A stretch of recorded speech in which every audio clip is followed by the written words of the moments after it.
Industrial relations in HRM. Meaning industrial relations, IR, in human resource management refers to the relationship between employees, employers, and trade unions within an organization. It deals with cooperation, conflict resolution, and negotiation to ensure smooth functioning of the industry.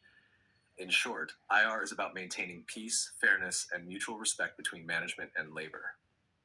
Importance of industrial relations in HRM. 1. Promotes industrial peace. Strong industrial relations prevent strikes, lockouts, and conflicts, ensuring smooth workflow. 2. Boosts productivity. Employees perform better when they are satisfied and conflicts are minimal. 3. Protects employee rights. Ensures fair wages, safety, and job security for workers.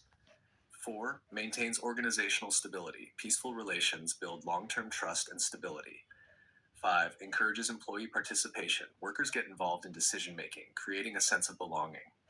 6. Reduces labor turnover. Good relations encourage employees to stay loyal to the organization. 7. Enhances employer-employee relations. Builds mutual trust and cooperation between management and staff. 8. Improves organizational image. A company with stable relations attracts talent and investment. 9. Supports economic growth. Continuous production boosts national income and development. 10. Promotes social justice. Balances the interests of workers and employers for fairness. Scope of industrial relations. Wages and salaries ensures fair and equal pay to prevent disputes. 2. Working conditions. Focuses on providing safe, healthy, and comfortable workplaces. 3. Discipline and grievances. Handles complaints and maintains workplace order. 4. Trade union relations. Deals with negotiations and cooperation with unions. 5. Collective bargaining. Involves agreements on wages, hours, and work rules. 6. Welfare facilities. Includes health, housing, and recreation services for workers. 7. Employee participation. Workers take part in committees and councils. 8. Conflict resolution. Solves disputes through mediation, arbitration, and dialogue. 9. Legal framework. Ensures compliance with labor laws and regulations. 10. Training and development. Enhances worker skills and knowledge. Objectives of industrial relations. 1. Ensure harmony. Build cooperation between management and workers. 2. Protect rights of workers. Safeguard employees against exploitation.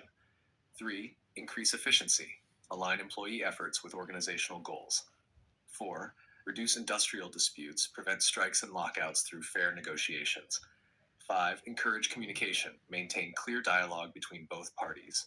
6. Support organizational growth. Create a positive environment for development. 7. Maintain discipline. Ensure rules and regulations are followed. 8. Promote job satisfaction. Motivate workers by ensuring fair treatment. 9. Strengthen democracy. Encourage employee involvement in decision-making. 10. Balance interests. Ensure fairness for both management and employees. Merits of strong industrial relations. 1. Increased productivity. Less conflict leads to higher efficiency. 2. Stable work environment. Reduces uncertainties and disruptions. 3. Better employee morale. Workers feel valued and respected. 4. Fewer strikes and lockouts. Peaceful negotiation prevents costly disputes. 5. Improved job security. Employees feel safe in their workplace. 6. Organizational growth. Stability leads to expansion and progress. 7. Positive corporate image. Attracts investors and skilled workers. 8. Encourages innovation. Cooperation inspires creativity and new ideas. 9. Stronger employer-employee bond. Trust and loyalty increase. 10. Contribution to national economy. Peaceful industries boost development. Tabs, demerits, challenges of industrial relations. 1. Time-consuming. Negotiations and dispute settlements may delay decisions. 2. Possibility of conflict. Disagreements can still occur despite systems. 3. Union pressure. Trade unions may misuse power against management. 4. High cost. Maintaining welfare and negotiations needs money. 5. Reduced authority. Managers may lose control over decisions. 6. Resistance to change. Workers may oppose new technology or reforms. 7. Political interference. Unions may bring in political agendas. 8. Short-term solutions. Agreements may not solve long-term issues. 9. Unbalanced expectations.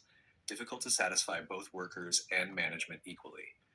10. Risk of strikes. Even with good relations, strikes may still occur sometimes. Conclusion. Industrial relations in HRM is the backbone of industrial harmony. It ensures that employees and employers work together with cooperation and respect. By focusing on fairness, communication, and negotiation, strong industrial relations improve productivity, job satisfaction, and stability. Although challenges like union pressure and political interference exist, the benefits such as peace, growth, and employee loyalty are far greater. In conclusion, industrial relations is an essential HRM function that creates a win-win situation for both employers and employees, while also contributing to social and economic progress. HRM, meaning industrial disputes in human resource management, refer to disagreements or conflicts between employers and employees regarding employment terms such as wages, working hours, job security, and working conditions. These disputes can take the form of strikes, lockouts, go-slows, or absenteeism. In simple terms, industrial disputes arise when workers' demands clash with the management's policies, creating tension that affects organizational peace and productivity. Principles for handling industrial disputes. 1. Principle of mutual respect. Both employers and employees must respect each other's roles and rights. Without respect, disputes escalate and create mistrust in the workplace. 2. Principle of fairness. Decisions should be just and unbiased, ensuring that neither management nor labor feels exploited. Fair treatment prevents dissatisfaction and builds loyalty. 3. Principle of open communication. Transparency and sharing information reduces misunderstandings. Honest dialogue ensures that small issues don't grow into larger disputes. 4. Principle of collective bargaining. Disputes should be resolved through negotiations between trade unions and management. This approach ensures democratic participation and balanced agreements. 5. Principle of prevention is better than cure. HR managers should identify early warning signs of disputes. Preventing conflicts is always cheaper and more effective than solving them later. 6. Principle of mutual gain. Solutions must benefit both employees and employers. When both sides gain, long-term peace and cooperation are ensured. 7. Principle of impartiality. Managers and mediators should remain neutral while resolving disputes. Biased judgments damage trust and worsen conflicts. 8. Principle of quick action. Disputes should be handled immediately before they spread. Delays can lead to strikes, lockouts, and loss of productivity. 9. Principle of legal compliance. All resolutions must follow labor laws and government regulations. Ignoring legal frameworks can lead to penalties and bigger conflicts. 10. Principle of industrial democracy. Workers should be given a voice in organizational decisions. This democratic environment minimizes disputes and builds ownership. Hack guidelines for handling industrial disputes. 1. Early detection of problems. HR managers should monitor workplace behavior to spot signs of dissatisfaction. Timely identification allows for quick resolution before disputes grow. 2. Effective grievance redressal system. Companies must have a clear process where workers can raise complaints. A fair and fast grievance system builds employee trust. 3. Promote healthy communication. Management should maintain regular dialogue with employees and unions. Open communication prevents rumors and misunderstandings. 4. Encourage collective bargaining. Negotiations should be conducted in good faith with union representatives. Bargaining creates a sense of fairness and equality between both sides. 5. Use mediation and arbitration.